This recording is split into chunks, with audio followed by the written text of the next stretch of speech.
favored over Kevin Durant to be Olympic MVP. Keyshawn. Oh, no, I don't want to touch this. Keyshawn. Who you got? Man, do I really want to touch this right now? Yep. Show your objectivity. You know, I feel like, to me, I know LeBron is favored plus 120 versus Kevin at plus 400. I feel like it'll go to Kevin because his efficiency, in a short amount of time, he can score a bunch of them. Yep. LeBron obviously may play a little more minutes. He may have certain situations with the ball in his hand at the end of games. So to us, it's like, oh, LeBron won the game for him. I don't think the games are going to be that close where it's going to come down to those sort of things at the end of games anymore. Well, like it did in the practice rounds where he had those 2 straight games where all of a sudden it was LeBron James time. I think it'll be different. The efficiency of KD, though, and I think he's going to stay pretty efficient, right? Obviously, that 100% mark the other day going into the third quarter was eye-popping, but he's going to be pretty close to that along the way. I mean, the dude's an all-time leading scorer of the USA men's basketball team. I mean, obviously, he's played in more games than most, but in the end, I think it's KD situation. Make sure your homeboys tell you I said that too now. Trying to get back, Key, trying to get back on his good side. that was Carolina. That was Carolina Key right there. That wasn't Crenshaw Key right there. No, I think when I look at it, like, I think Key is right in so many ways that KD is still going to be able to score at a high rate. He's still going to be able to be efficient because of who he is and the teammates he has around him. But I just think when I look across the board, I think LeBron is going to have the edge for the most part. And my dark horse in all of this that's not listed is Anthony Davis. But LeBron's going to have more opportunity. He's going to play more minutes. He played 27 minutes, Skip, out of a possible 40. He's going to have the ball. On the team. The most on the team. Like, he's going to have the ball in his hands 99% of the time. He's going to be able to put up stats all across the board. 21 points in the last game. Kevin Durant had 23.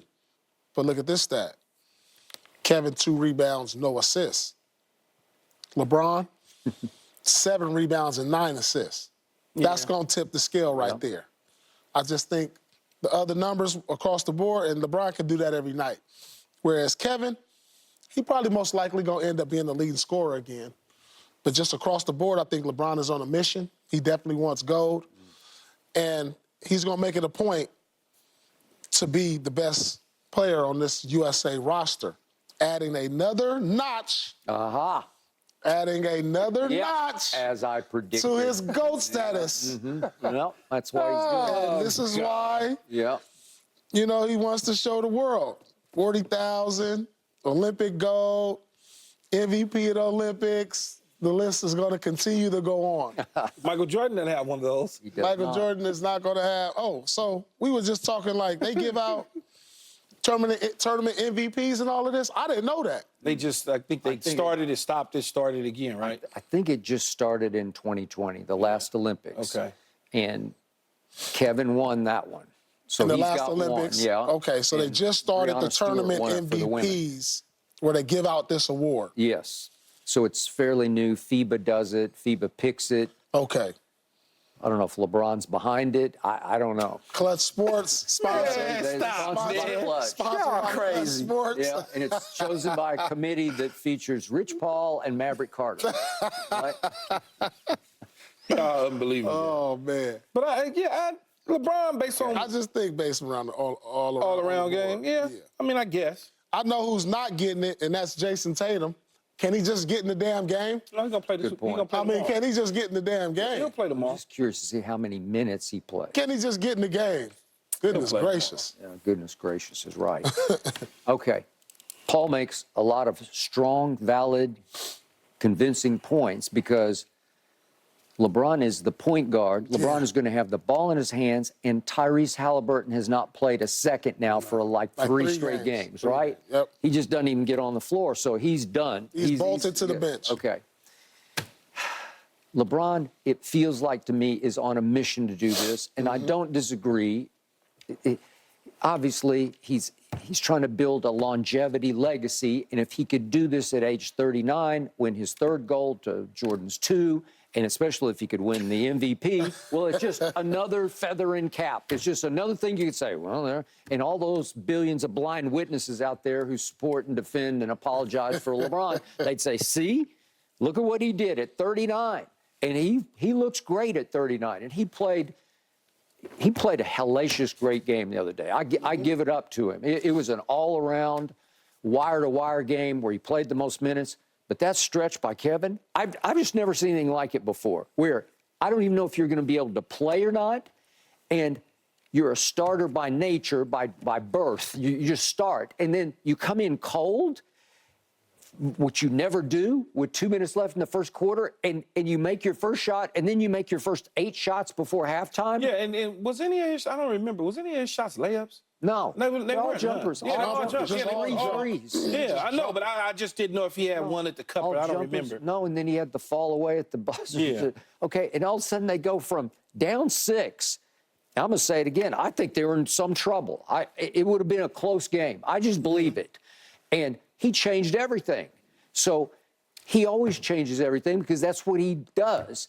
And he is the ultimate nuclear weapon because he doesn't need to touch the ball very much. Yeah. So history would tell you, his international history would tell you, he's just going to keep doing this. Yeah.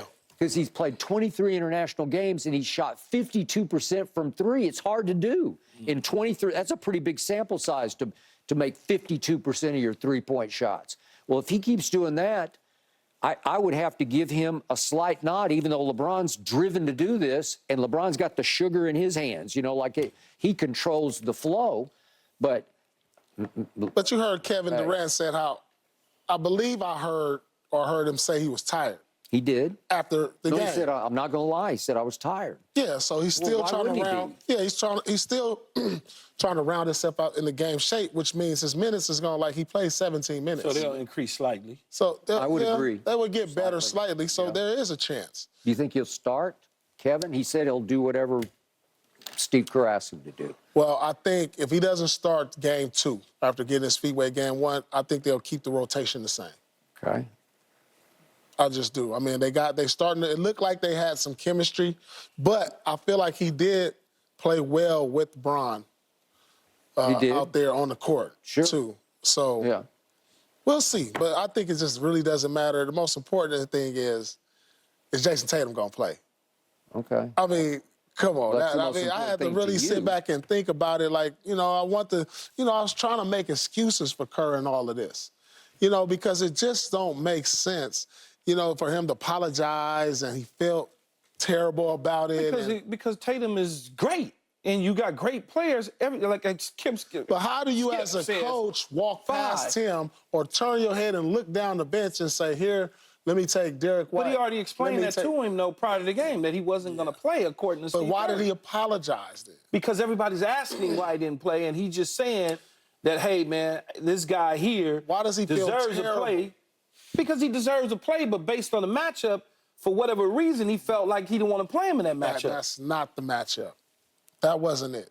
But what was it then, Paul? It wasn't the matchup, Keith. This guy can play 4 positions. I understand that based on what you're telling me.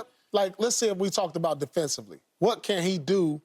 What can't he do defensively that LeBron James and Kevin Durant can't do as far as when we talk about the matchups on the court? Well, not just them, anybody, basically. No, that's true. But if I got a... They're all the same height, athletic. I understand, but if I'm going with LeBron and KD, and I'm going with the other guy, somebody's got to sit. So, and how does Anthony Edwards move ahead of him on the pecking order? Because Anthony Edwards is playing a different position, I'm assuming. No, they all play. It's just positionless basketball, Keith. Okay. They all play the same wing, forward. So maybe Ant-Man sits this game. Yeah, I just have a problem. Or Derek White sits this game. And Tatum and Ant-Man is up. Yeah. I understand if you go into game 2 against South Sudan and he doesn't play significant minutes, then have a conversation about that. But I